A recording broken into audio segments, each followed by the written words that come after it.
us how many illegal ADUs there are? I don't want to get too bogged down in this, but I can give you a reference afterwards. Okay. Shoot. All right, one more. Are you specifically talking about Portland, or are you talking about national? Because the zoning for ADUs are different for different cities. Oh, yeah, definitely. I mean, so what are you talking about today? well, we have the most experience in Portland, but I've asked the panelists to, at least expand a little bit beyond Portland to Oregon, and hopefully make it more general. But obviously, we can't be an expert on every single municipality. Okay. I'm guessing there's a good handful of people from Washington. Uh-huh. Cool. All right, well, great kind of primer on some of the kind of definitions of ADUs. Thanks. So my name is Cole Peterson. I run, I own an ADU and live in one in Northeast Portland. And this is the blog that I have for that ADU. Kind of documents every part of the process. I consider myself an ADU advocate because I think they're great for so many reasons. And I'm sure everybody in this room kind of thinks they're great for their own reasons. And they're probably interested in maybe building one themselves because they're so awesome. And so part of what I'm going to talk about is like the financial case for why they're so incredible, but also allude to some of these difficulties related to financing them. So I teach a class out of my ADU, 13 people, $95 a class. If you want to build an ADU, I recommend coming to the class because it just covers a lot of the information that you would need to get up to speed on all the different processes related to building one. All right, so I also co-edit this site with Martin and another Eli Spivak, who's here today. And this is a blog that kind of is intended to serve as a one-stop shop for ADUs. Jordan alluded to it earlier. So I recommend that site. I'm going there first. And there's my contact info, colepeterson@gmail.com. So homeowner economics of ADUs. I'm not a professional financier or appraiser. I'm really not a professional in any of the fields that I'm going to allude to today. There isn't. I'm the best they're going to get. So you have to deal with it. All right. So I'm going to cover cost of building an ADU, payback periods for ADUs, and commonly used tools for financing an ADU. And these are kind of expounding upon some of the ideas that I cover in my class. So in addition to ADUs, I'm also just going to allude to other space-efficient alternative housing costs because they're relevant just to see how much ADUs cost compared to other housing forms. So the cost of building an ADU. So detached ADUs, garage conversions, and new construction will cost are expensive. Garage conversions are going to end up costing about the same amount as new construction detached ADUs, depending on the foundation and the structure, depending on what state they're in. If it's an old garage with a poor foundation and the structure's kind of falling apart, you're going to end up spending maybe even a little bit more than a new construction ADU might cost. Whereas if it's a very new garage and it's in really good shape and it was built to the same standards that the city would require for it to be a habitable dwelling, you might save some money. But generally speaking, for garage conversions and new construction ADUs, it's expensive. Attached ADUs, such as bump outs, carve outs, basement attic conversions are much less expensive. However, I will not be addressing that primarily today. But just know that everything I'm saying is applicable for detached construction, but if you're going to do attached, that's a different ballgame, and I can't even begin to estimate how much that might cost, but it's significantly less, maybe half or whatever, but there's a lot of variables there. Okay, so for detached ADUs, there's fixed costs and variable costs. Fixed costs are things like, generally speaking, you're going to need a kitchen, you're going to need a bathroom, you're going to need an electrical connection, regardless of whether you're living in a 400 square foot house or a 3,000 square foot house. And those costs are going to be more or less the same for these huge McMansions or for an ADU. So those are fixed costs generally. And then there's things like variable costs, like your framing, roofing, insulation, permit fees, and painting might vary with the size of your structure. But you can get a sense that by based on that premise, the smaller your house, the more it's going to cost per square foot. If That make sense?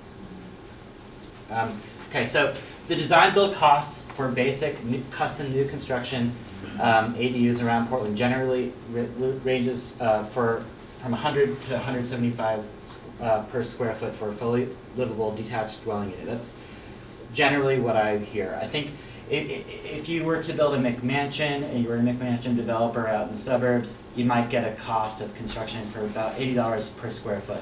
That's for tract construction, very cheap. So you're not going to get it at that price. And what I'm talking about is if you're hiring somebody else to do the entire job from start to finish. This is kind of the median cost. It could get a little bit cheaper if you were to use some tricks, using used materials or doing the work partially yourself or whatever. But and it could be more expensive than this. It could get up to $300 a square foot depending on what contractors you choose. But this is the general ballpark that I'm going to put out there as, average ADU cost per square foot. 800 square foot custom ADU, therefore you count on spending $80,000 to $140,000. And this is if you're hiring out the entire job to somebody else. So that's expensive. Smaller structures are going to cost even more per square foot due to the fixed costs, such as the bathroom, the kitchen, the electrical.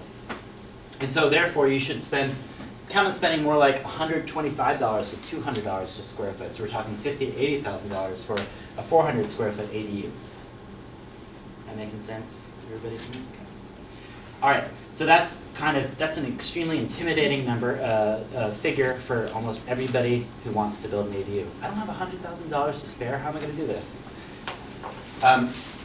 So I like to walk it back and say, okay, just so you know, there are alternatives. There's no way you can get that much money. I'm just going to rattle off some less expensive alternatives. So tiny houses, which there's a session about today. I'm sure everybody's heard of tiny houses. Those might cost anywhere from $20,000 for a kit to $40,000 to purchase one made for you. Prefab ADUs. Walt Quaid, who Martin alluded to, smallhomesoregon.net, he will build the cheapest ADU that I'm familiar with in the city of Portland for you for $45,000. So that's pretty amazing. It's way less than the figure I quoted earlier. But it's pretty simple and it's pretty small. So that's not going to work for a lot of people. You can probably add bells and whistles to it, but that's the base price, and that's pretty awesome that that's out there as an option for people. But if you're just looking to expand the space of your property for say, a place for people to sleep, but they don't need a bathroom or a kitchen, you can do this for much less than an ADU. You could potentially build a space like that for $5,000 or $20,000. And structures that are under 200 square feet don't even require permits, except for the building services such as electrical, plumbing, and heat. So this is a picture of a tiny house, $20,000 to $40,000. Walt Quaid's, ADU, $40,000 if it's an ADU, and $9,000 if it's just a detached bedroom. This is just another detached bedroom, like natural building construction. And then we have the yurt, which could kind of provide some of the same function that you might want out of an ADU, except it's basically just a bedroom. But that's only $3,000. So, if $80,000 to $100,000 seems way too much and you can't handle that, you can consider something like a yurt if that would meet your needs. So I like to walk that back to say, if an ADU isn't feasible for you for whatever reason, these are other options to at least consider.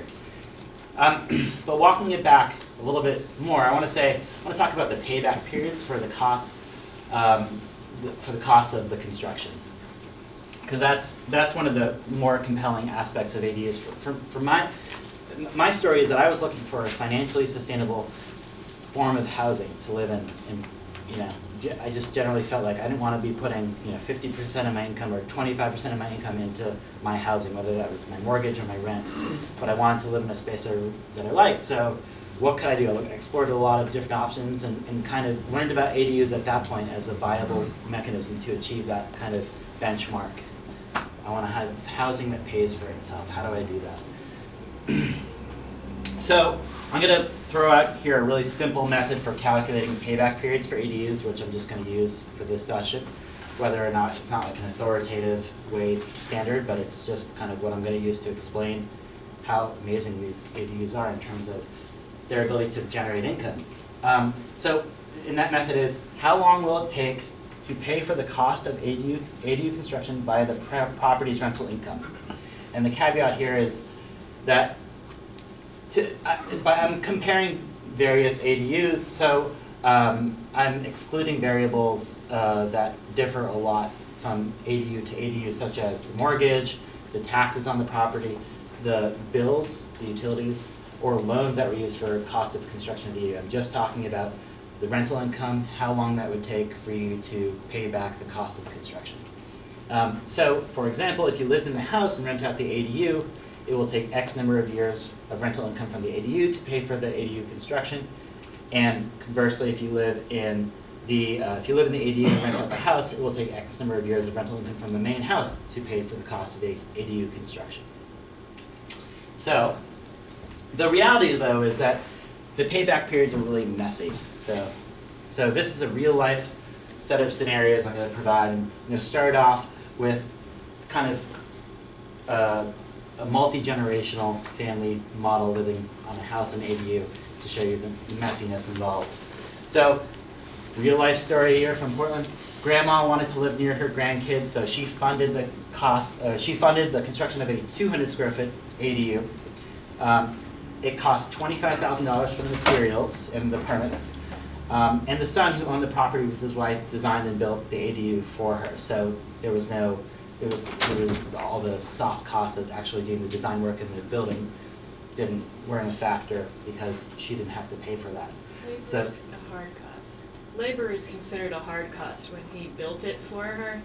That's Okay. a hard cost. Okay, Just- good. Well, I should say material costs. $25,000 for the material costs and permit costs. So for $25,000, the grandma now has a place to live, rent and mortgage free, and she's living close to her children and grandchildren for as long as she wants. So it's a good deal for her. The young parents who own the property have gained equity on the property, let's say approximately $40,000. I'm just making that up. And in turn, they've invested in-kind cost, sweat equity into the project. But let's also consider some of the other kind of less tangible but difficult to calculate payback, financial paybacks to this arrangement. So, babysitting, they're getting the kids are getting babysitting for their grandkids. Car sharing, they have one less car than they would otherwise need for this house. Meal sharing, they're sharing meals. They're sharing chores. They're able to care for the property of the other person when you're away. So instead of paying somebody to look after your dog, they have their mom to do that, or their grandma. And less commuting for family social events. And the biggest benefit is that you don't have to share a roof with your mother or mother-in-law. And I love that picture right there. Mother-in-law for sale by So that sums it up. Okay, so I'm going to go through a few more. That's kind of a messy scenario that gives you the reality of how confusing this subject is. But we're going to go back to this kind of simple method of evaluating the payback periods for ADUs. So this is a story that was in the Daily Journal of Construction, Oregon, DJC, recently. And I'll just mention it because it's in this article. One of the options out there for homeowners who want to do ADU construction on a house that they just bought is called Advantis Credit Union's Rehab Mortgage. And this article alludes to this particular mortgage program. And it's important to write that down if you're interested because it's probably one of the only programs out there that you can get access to right now if you're in Portland. And that's a fixer upper loan program, but it's more flexible than most programs like it. So Could you name that again, please? it's called the Advantis Credit Union's Rehab Mortgage. ADUs are allowed and buyers can borrow up to 90% of a home's after improved appraised value. So this is documentation of this actually having been done. I know the guy who did this, so it's really happened, and that's awesome. So as long as there's a pathway, it's amazing for people who want to do this. It might be the only pathway, but as long as there's one, that's a pathway.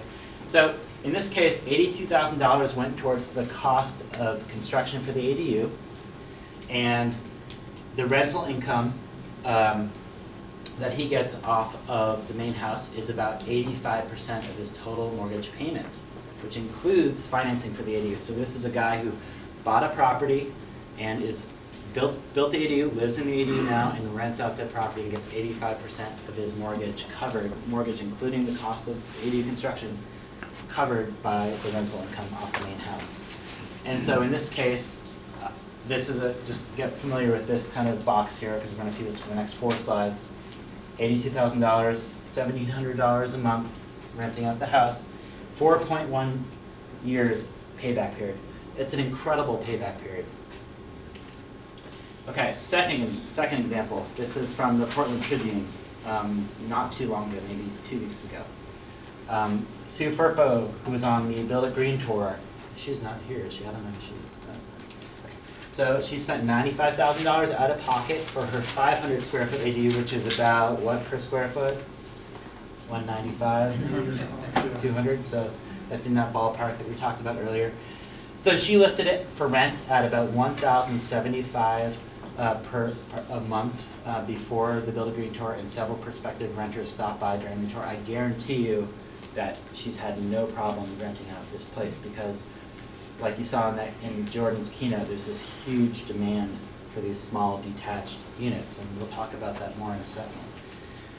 So in this case, we have that same graph, $95,000 for construction, $1,075 a month income, 7.4-year payback period. Still really good payback period. Anything less than 10 years, most I guess kind of the standard business thinking is 10-year payback period is a good investment. So this is I don't know how much the cost of this construction costs, but this is an ad for an ADU in Southeast, somewhere off Ladd's Addition, $19.50 a month. Okay, so just a better location maybe. And this was no longer available. I contacted it. It's no longer available for rent. So I'm assuming that it rents for $19.50. Maybe it's a little bit less. I don't know. But this is a fully furnished, brand new 1-bedroom alley ADU somewhere in Ladd's Addition or nearby there. So if this cost $100,000, just making that up, she's renting at $950. That's a 4.25 year payback period. Okay, so I used Joe's 6-pack instead of, I don't know, I just came, that's, yeah. So this is Joe, this is a hypothetical Joe, right? So we'll go through 3 scenarios here. 800 square foot ADUs cost $100,000, and Joe is living in the house and renting out the ADU for $1,000 a month. He's making $12K a year off of it, and that's an 8.3 year payback period.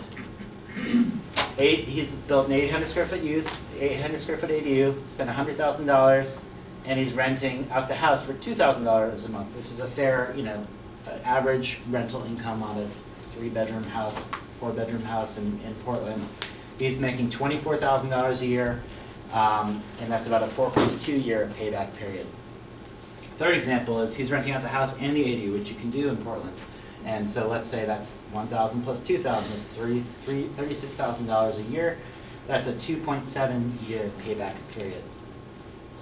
And these are I would go as far as to say these are conservative estimates from my experience, because my experience is that I spend $100,000 for my ADU, and I'm renting out the house for $3,000 a month, and that's a 2.7 year payback period.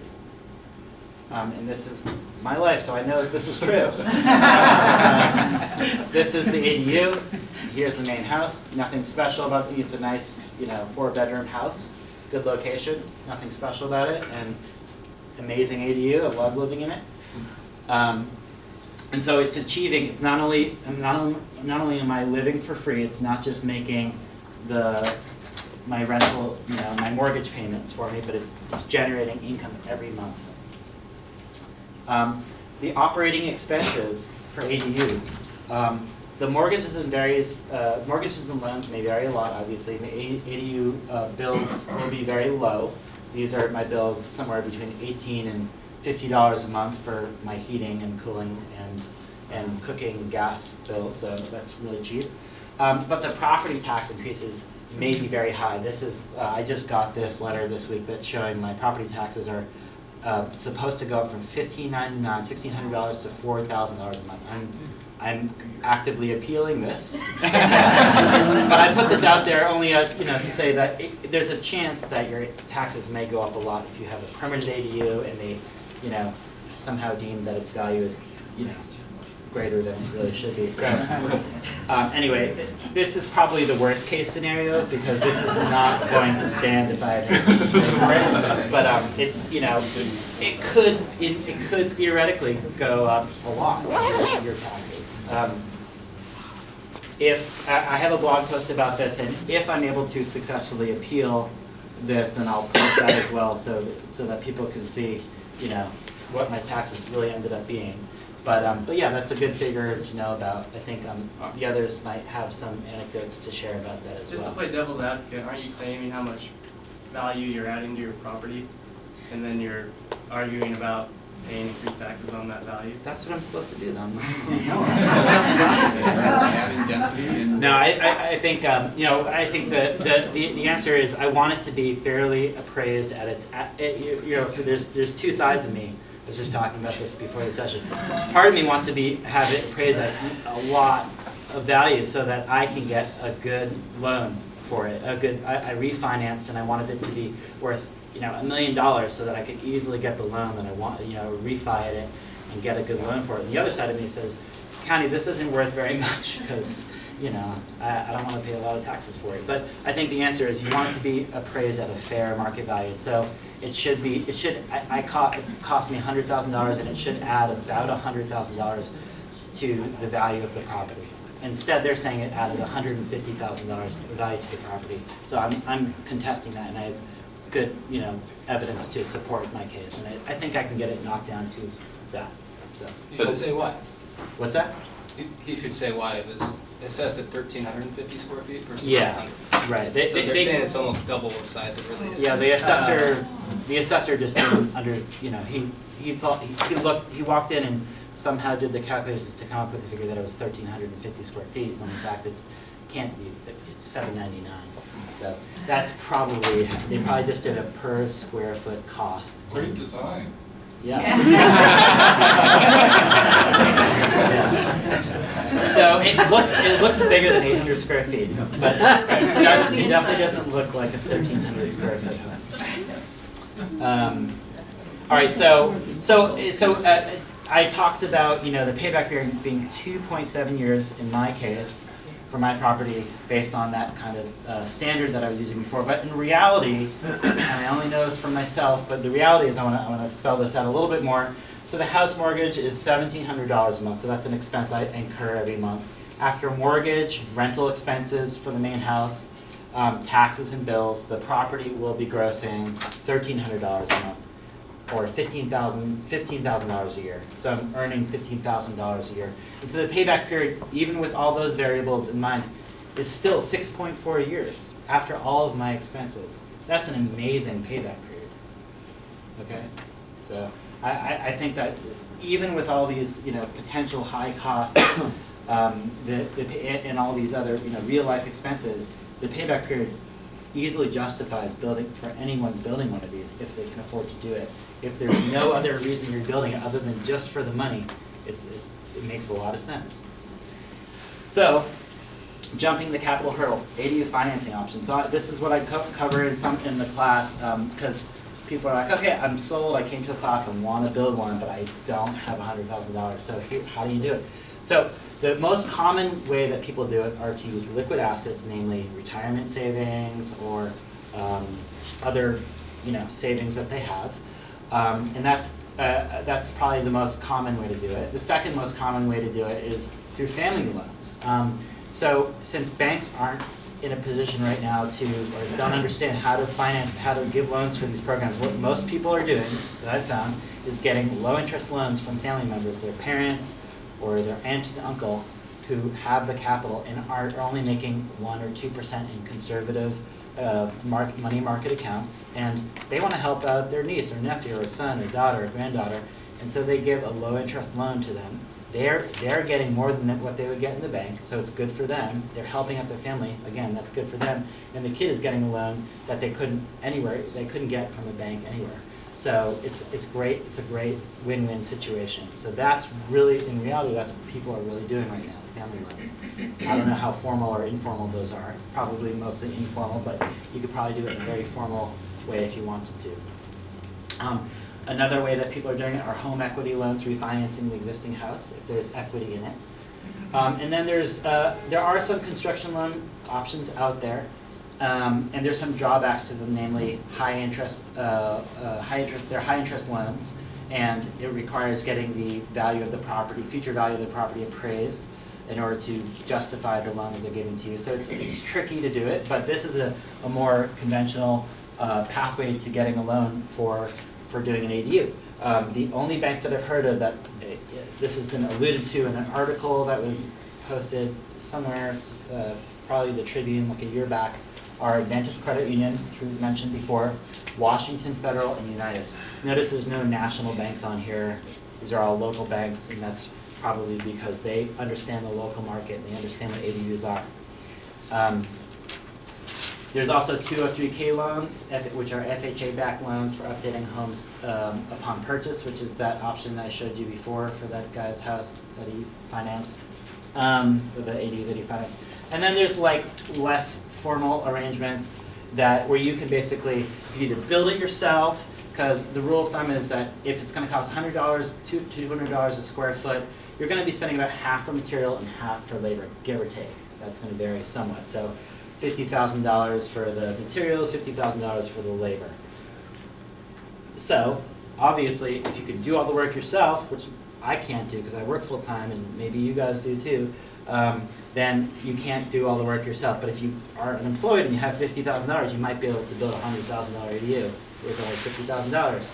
Or you can be creative about it and say, okay, I got this unemployed friend who's kind of skilled, wants to build a small home, and he will live for rent-free in my ADU after he's built it for X number of years to justify the cost the labor costs of having built that ADU. So you might only have to pay for the materials and the subcontractors that you need up front. There are building codes. They do need to be licensed and bonded. Like, they need to be more than handy to build an ADU. Yeah. I mean, homeowners are allowed to do most of the construction on their property, with the exception of you need a licensed plumber and a licensed electrician. Yeah, that's why I said you only pay for materials and subcontractors. So. Cole? Yeah. What if somebody wanted to build a new home with an attached dwelling at the time that they build the new home? Is there financing for that?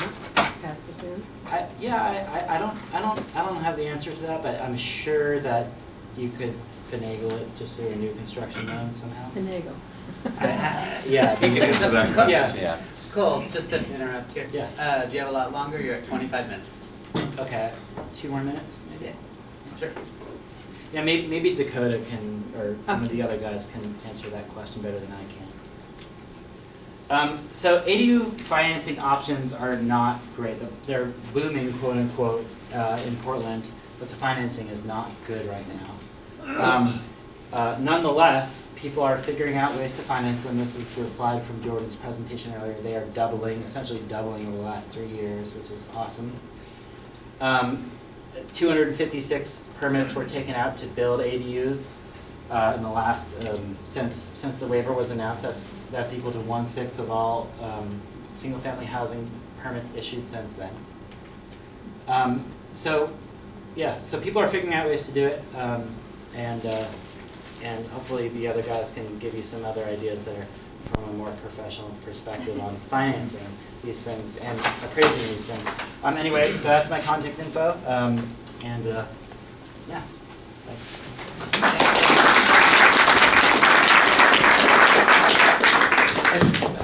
Yeah, if anybody has a question particularly for Cole, let's do it right now. Okay. How big is your lot? It's a standard R5, 5,000 square foot lot. And I had a 1,700 square foot home and I built an 800 square foot ADU. in the back there. Can you talk about the waiver and Oh, when yeah. it expires and? Yeah, things like sure. that? That's, sorry, I should have, that's a really important point, obviously, for everybody in this room. So the waiver is in effect from now till June 30th, 2013, which is in like 7 months. And that means you have to have your fully submitted permit package submitted by June 30th, 2013. And then you have 1 year to complete your construction and get your final certificate of occupancy. Now, there's a chance that that waiver may be extended, but I wouldn't count on it. If it may be extended, we hope it is extended, but if you're interested in building an ADU, definitely get in on this now. What does the waiver cover? The waiver covers a $7,000 to $12,000 system development charge that all new construction incurs in Portland. That's for park, transportation, and water fees that are a one-time fee that goes to the city of Portland for new infrastructure that's added, or new So that's structures an that are added. FDC waiver then, is it pretty much? Yeah. Not all permits. Right, and so you're still gonna have to pay a permit fee, which is gonna cost somewhere between $25,000 to $5,000 probably for a new construction ADU. So what about converting an existing garage? Same things, same fees, same SDC charges. How about just one more, because we need to move on? I just wanted to say that we only paid $1,600 in permit fees. Oh, great. That was a statement, not a question. So this guy with the question, great. Yeah, I have a question. Just the one thing that seems kind of odd about your numbers, I don't know how old your existing mortgage is, but to have a $1,700 mortgage and rent out a house for $3,000 seems like you're minting money regardless of whether it's an ADU or not. Yeah. And that seems like that's not as normal situation. Maybe it's not normal. It's because you have a very old mortgage, or? No, I just am crafty. Oh. It's a nice house, I got a good deal on it. I refinanced at a really low rate, 3.875, I think. And the way that I rent it out, it works out to be actually making more than that in most months, but yeah. And there'll be more time, if we do this right, at the end for questions for anybody. In the meantime, thank you, Cole. In your presentation, Cole, I think there's a good segue to the next two speakers.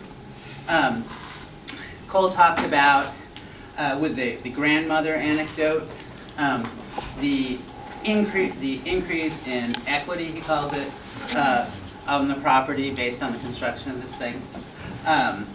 Also, he talked about the Advantage program where you could borrow a certain amount, a certain percentage of the post-construction appraised value. So in both cases, we're thinking that construction will lead to an increase in appraised value. Appraised values are central to financing. But the experience that Taylor and I have is that appraised values on properties with ADUs can be a little wacky. Let's hear from the person in the mortgage industry and the appraiser. Dakota Gale. Hello. So I tried to bail today because I do not feel well, but they talked me into it. So I'm going to apologize if you can't hear me. And I've seen Cole's presentation on the financing stuff before, and so I'm kind of intending to just fill in where he didn't quite cover it, maybe because he's not in the industry. So please throw questions at me. I don't have a presentation prepared. I'm just going to talk about kind of the big roadblocks out there and probably a pretty high level, just what's going on, why can't we get financing for these things in a really easy way. A little bit about my background. My name is Dakota Gale, and I run a company called 3 Mortgage Northwest, just a mortgage company in town. My background is actually mechanical engineering, so I started out doing energy models, solar work in California. I did some green building design up here, and along with the mortgage work that I've done some work for the Energy Trust of Oregon, helping develop some green finance programs, and I'll speak at conferences and kind of stay involved outside of just your purchase and refinance loans. So the biggest roadblock to financing ADUs is definitely that you don't have a huge market for it. And when you are looking at loans, when you go to the national level, to Fannie Mae and Freddie Mac or some of the large banks, they want to see huge volume, like billions of dollars being financed in something before they'll create a specific program for it. And so that's why these local niche lenders are really good, like Advantis and some of the other ones, because they're holding these loans rather than originating a loan and then selling it on the national market. They're retaining that loan, and so they can do whatever they want as long as the risk profile meets whatever their underwriters deem acceptable. And so that's why the renovation loan is a great program. Washington Federal, which Cole mentioned, is good because they also retain their loans. So basically they're saying, we recognize that it's not quite fitting into a duplex, it's not a single family with a, what is it? We don't know, we don't care. We see this rental income, we're fine with it. Especially on the refinance side, this can be easier. As far as financing it, there just aren't that many construction loans out there right now. The market really contracted in about 2008, and there used to be 2,000 mortgage products, now there's about 25. So when you think about that, it's like vanilla 5-year ARMs, 30-year fixed, 15-year loans, 10-year. There aren't these crazy pick-a-payment things or any of that. So just, that's kind of anecdotal too. There aren't that many loan programs out there available for financing ADUs. So right now I'm working on an ADU, and this is a good anecdote I think, where it's somebody who owns it as an investment property. They don't live in either the ADU or the house. And they built the ADU and they're trying to refinance it. And the work that Martin and Taylor have done, they've looked at this as a way to value these properties as duplexes, and that works great, but it's this catch-22 where the bank will look at it and say, it's not really a duplex, and it depends on their appetite for that loan at that time, and then just which bank is looking at it. And so sometimes you have to value them as a single-family residence with a detached ADU, and sometimes you have to do it as a duplex, but you don't know until you get the appraisal back. And so this particular example, it seemed better to do it, and the appraiser said this up front, to do it as a single family with a detached unit, and the appraisal comes back and it's totally miserable. And the homeowner's like, you said you could do this and this and this, why don't you do that? So the way the communication stream worked on this is I, as the broker, can order not directly through the appraiser. I used to be able to call Taylor and say, hey, can you go out and appraise this property? You know how to do this particular type. I'd love for you to go do it. And not calling Taylor saying, hey, we need $650,000 for the value, but I just want somebody who knows how to look at an income-based approach on something where they've done a research study on it, rather than somebody come out there, spend 10 minutes, and then throw some really low value at it and not spend the time. So the way it works now is there's an appraisal management company that I go to the bank, and then the bank orders from the appraisal management company who contracts to an appraiser. So it's this chain of communication that's just like playing telephone. It gets the appraiser like, yeah, just go out there, we don't really care. And it's just really painful sometimes. So the thing you can do, and this is a misconception in the market, is that realtors can't talk to the appraiser, the homeowner can't talk to the appraiser, nobody can talk to the appraiser, and that's not true at all. I can't talk to the appraiser as the lender. So the thing to remember if you're building, refinancing, any of this, is that you as the homeowner or the architect can throw as much information at the appraiser as you want to help get the value where you want it, based on real data. Because with the appraisal management company in the middle of all this, there just isn't that much money going to the appraiser. There's a middleman taking a cut of that appraiser's revenue, and there's extra paperwork. And Taylor can echo this, there's a lot more work that goes into an appraisal that isn't even related to valuing the property. And so you're more rushed, you don't have time to do the research maybe that you would have. And so communication is key on these. You have to be able to talk to the appraiser and tell them everything about it, present them with comparable sales, even on a purchase, show them what other properties have sold for, and that can help. So are you saying that you have to do the appraiser's work for them? No, it's not necessarily that, but provide them with comparable sales? It can help to present those. And would you agree with that? Sure. That you're still you're gonna look and say, no, that's not a good comparable sale for the reasons, this reason, that reason. You don't just take whatever is presented to you, but because there's certain adjustment factors you can do, plus or minus 10% for net and gross value, things like that, that Fannie Mae and the big banks dictate.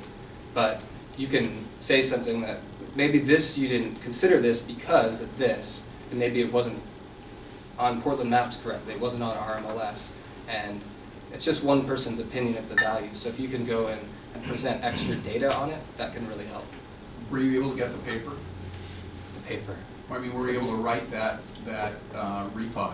So this one, the value initially came in at 300, and the house is probably worth 299 or something, maybe 280. So they're giving very passing value to it. They didn't develop the income-based approach at all on it. And when you look at appraisal, there's the two major ones that are used are the sales comparable and the income, and then sometimes the replacement value, but not really the cost. You're not going to look at that very often. So on this one, then he went back, and I talked to the AMC, said, this isn't what we're looking for. There's one comparable sale. Why did he want to appraise it like this? And it just came back at $365.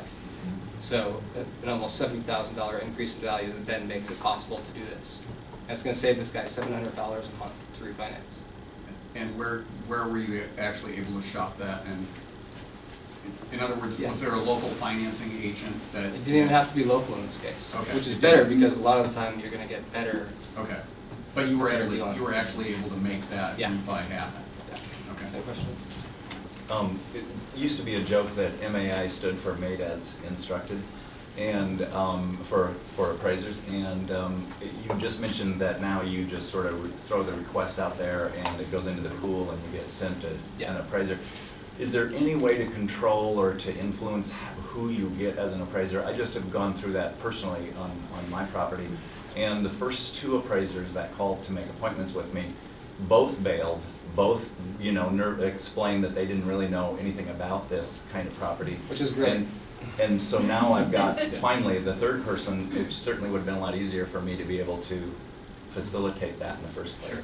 Yeah, and you as the client are at the top of the food chain. You have to talk to your lender and tell them, this is what I need, and then they have to talk to the appraisal management company, excuse me, who then contracts with the appraiser.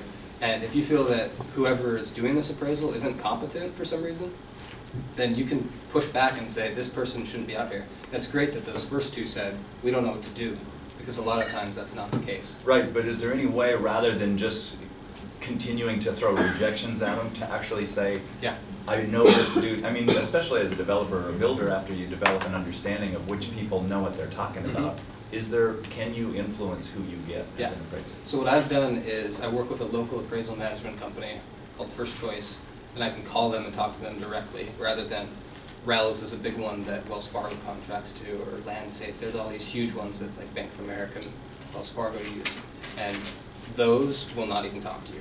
They will just farm it out to anybody, and usually it's the cheapest person out there. It'll be somebody from 50 miles away coming in from Battleground to appraise a property in Hawthorne. They don't really know necessarily what's going on.